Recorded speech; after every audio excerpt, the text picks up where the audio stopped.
For me, as a kid that grew up into the 2000s, there's something special about the Adult Swim to me that always brought a weird sense to my sense of humor. Now, seeing myself as an adult, there was a lot of shows that I shouldn't have watched growing up that probably really screwed up my sense of humor and my way of social skills.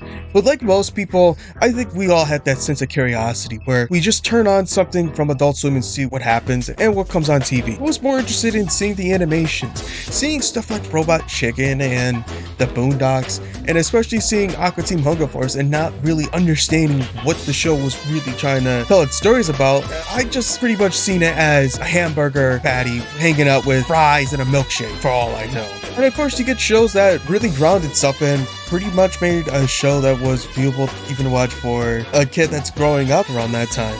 I could remember watching shows like Mission Hell, or even seeing one of the episodes of Clerks the Animated Series. Everybody work.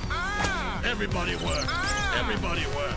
He big mean man whip us. Once in a blue moon while they're airing their original content. There was one show I always forgot about that would always keep my head into it of remembering it, but I just couldn't remember.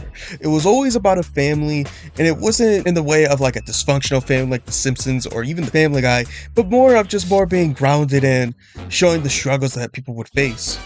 And of course, now I would definitely find it. And it was actually a show about a new family struggling with raising a kid and becoming parents.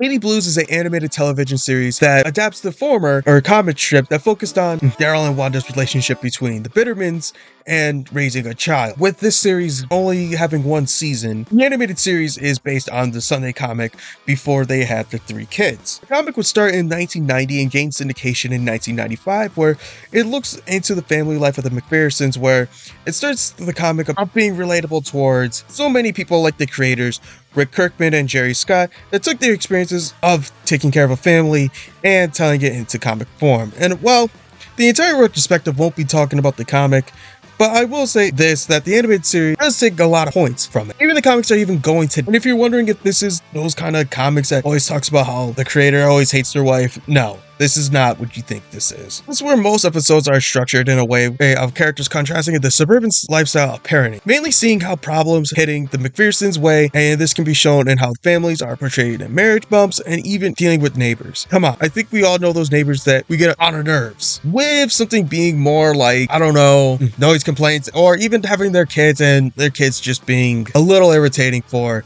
my even liking. Even neighbors acting like that. There's still some form of neighborhood bond between the McPhersons and the Bittermans, where it actually feels very wholesome of them helping one and oh damn it. Yeah. Was circuit just blown out? That must be from your roommate outside. Oh well, yeah, that actually does make sense. Anytime, my man. Also, why is there plush on a cross? Don't worry about that.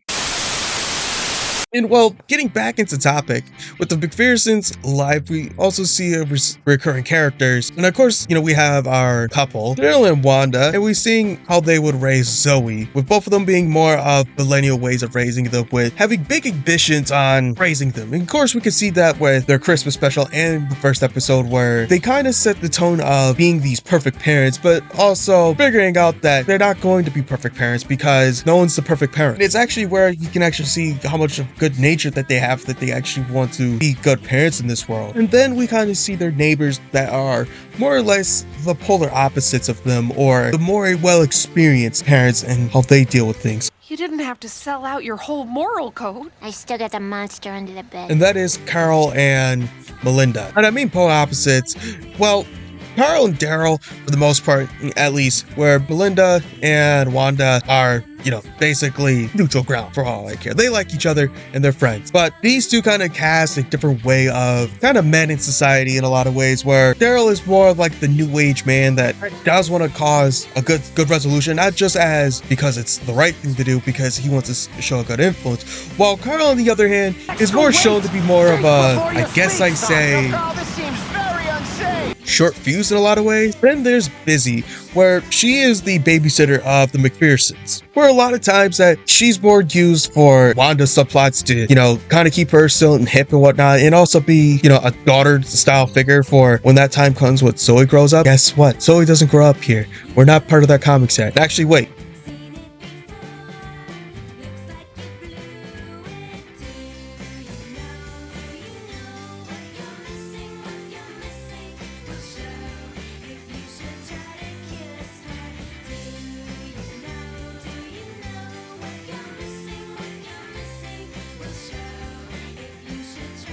I even just checked this now. Zoe doesn't even turn into a teenager into the comic. She only stays till 9. What the hell? But anyways, Busy's more used as a way to kind of show, the naivety of younger people, especially teenagers, about love and whatnot. Because if you watch this, she has tons of boyfriends.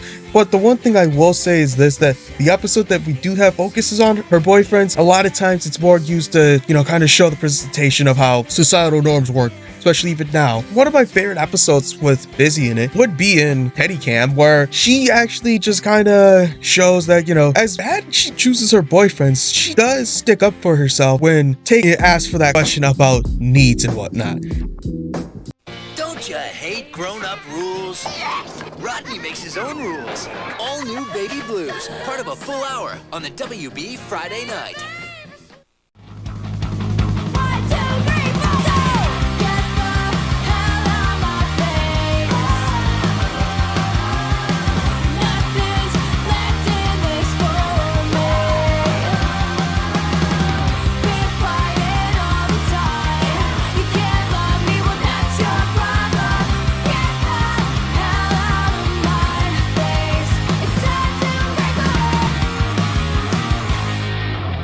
And there's Rodney.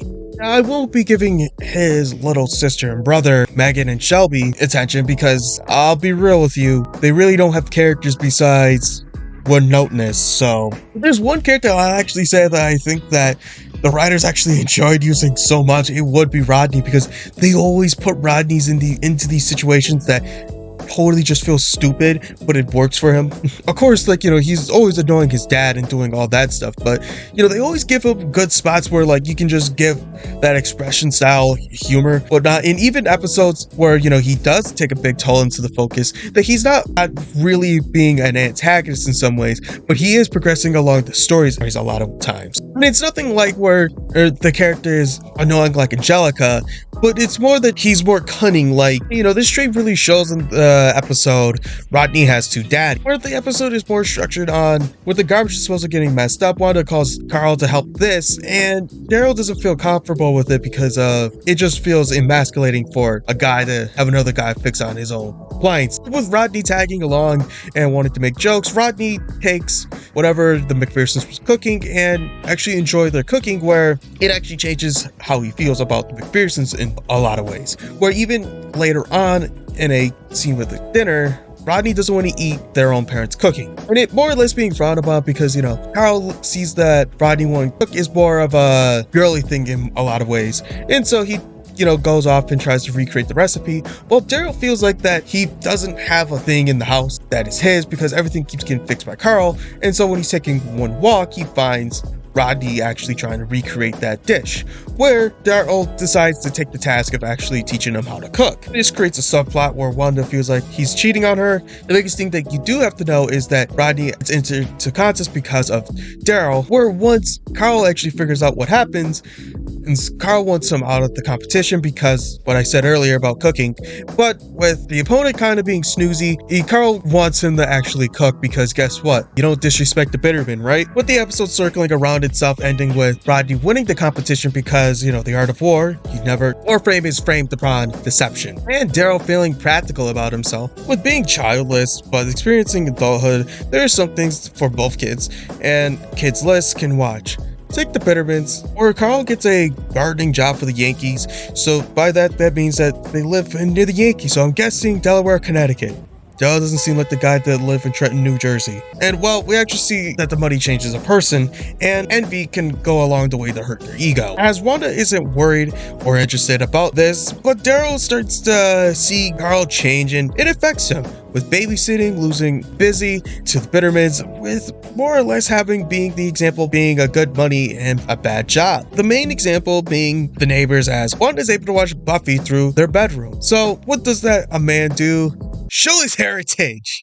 Yeah, that's a no, dog. Baseball being involved into the episode and about being in part of the pool. If you don't know what a pool means, it just means that everyone takes in and everyone gets selected a spot. If your square wins a spot, you win the pot and whatnot. Carl invites the McPhersons into the game of baseball, where throughout the game and the Yankees spanking whatever this team is. I don't know, the Cincinnati Reds, I guess. Ken Griffey Jr. was referenced. I want to be Ken Griffey Jr. But after seeing a example of the commentary, disparaging Wanda, Daryl kind of gets, his act together and actually rallies that opposing team that they went down to check out.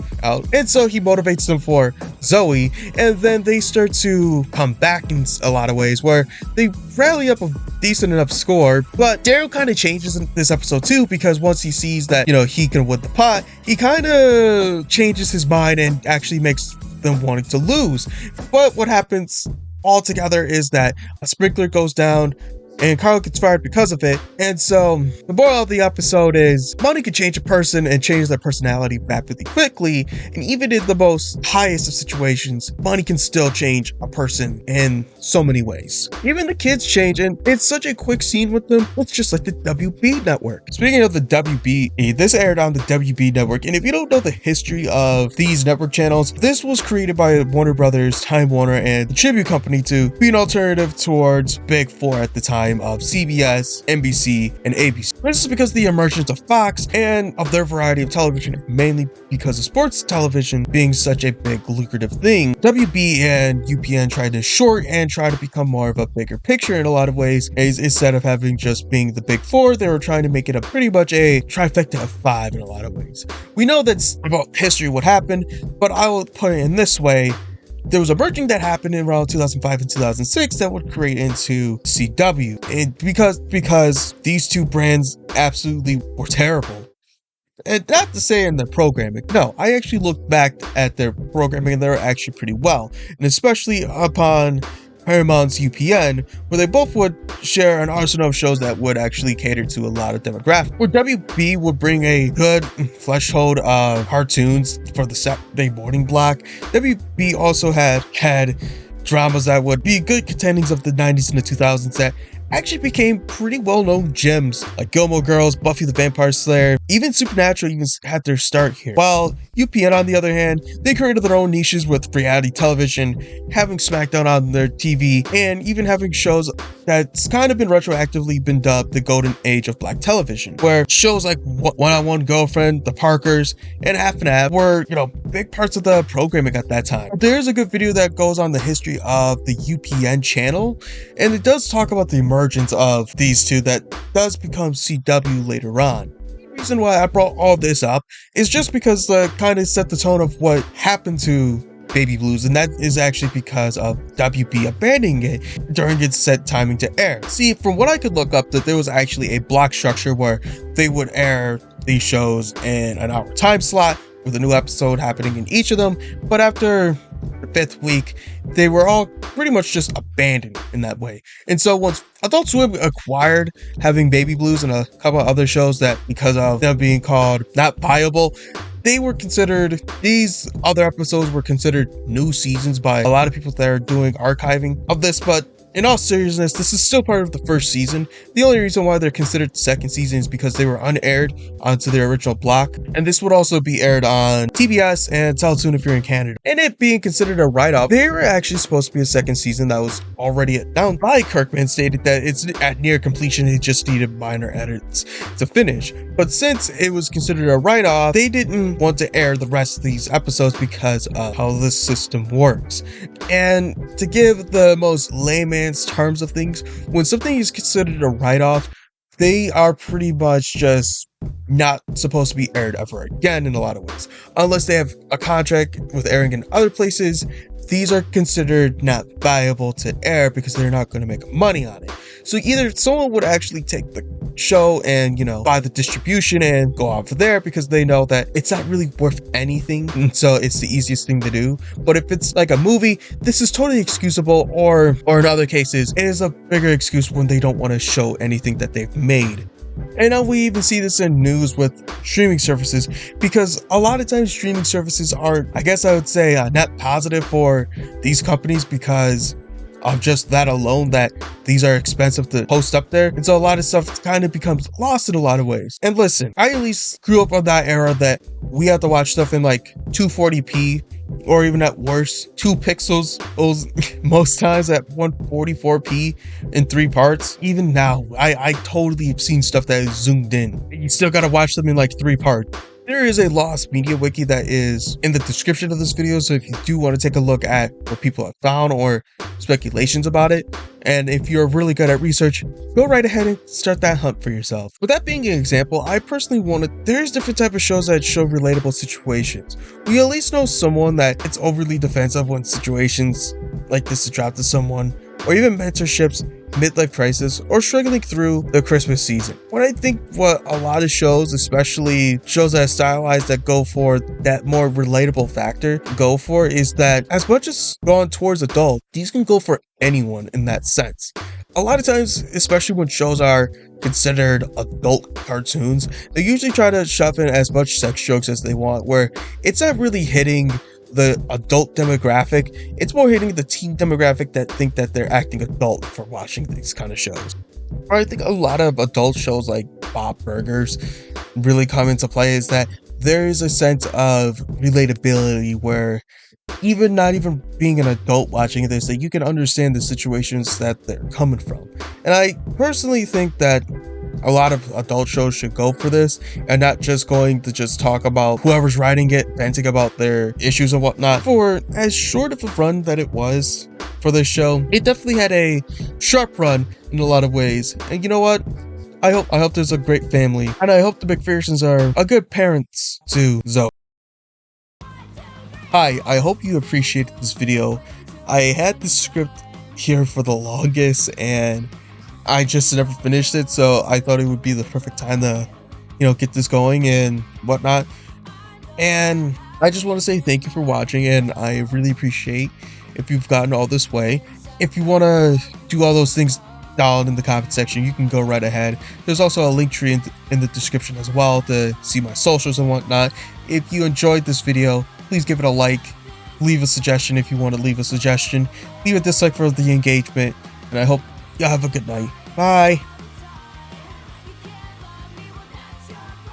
Really pays attention to the suggestion cards. Baby,